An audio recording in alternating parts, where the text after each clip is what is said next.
Guys, and welcome to today's video where we are going to be looking at the Eublepharis species. So if you didn't know, Diego here is a common leopard gecko, also known as a Eublepharis macularis. But there are actually 4 other species of Eublepharis found in the wild. Before we move on to them, to focus on the common leopard gecko for a second, this entire channel of course is mainly dedicated to their care, so of course if you wanted to know more about them, feel free to search my channel. But interestingly, there are in fact 5 subspecies of the common leopard gecko. Here they are. I'm not even going to attempt to pronounce them. But if you want to look those guys up, this is their names. So now let's look at the 4 other species of Eublepharis found in the wild. Now please note that although most geckos you find in captivity are Eublepharis macularis, some people have managed to get hold of some of these species and are breeding them in captivity now.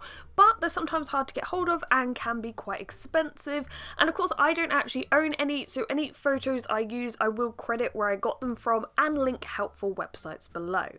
So first we have the Iranian Fattailed gecko. Now these guys can be found in Iran, Iraq, Turkey and Syria.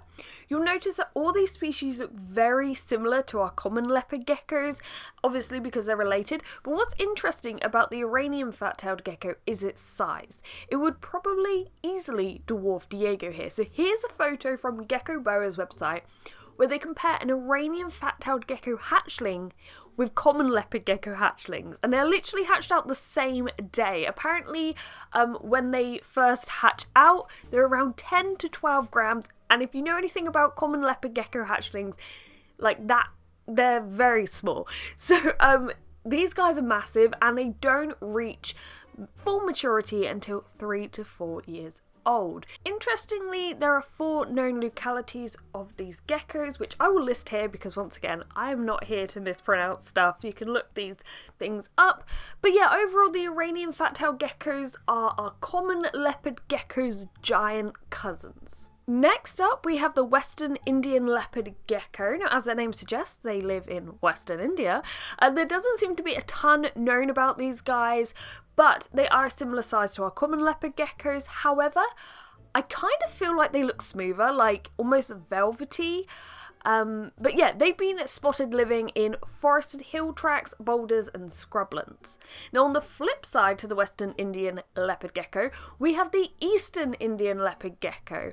And it's wild to me how these can both be found in the same country, both from the same genus, and yet look so different. Like I feel this one looks like it's almost bordering on African fat-tailed gecko, especially around the face.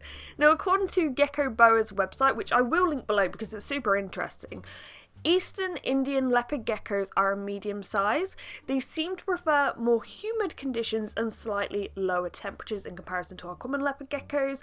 They also tend to be slightly shyer too. And finally, we have the Turkmenistan eyelid gecko or Turkmenistan leopard gecko.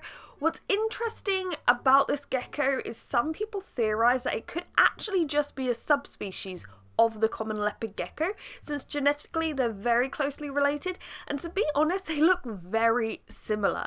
Also, as their name suggests, they're found in southern Turkmenistan, but according to iNaturalist, which is another good website you should look at, they have been found in northern Iran, where common leopard geckos can be found. So it's certainly an interesting idea. And they've also been found living up stony foothills and slopes 3,300 feet above sea level.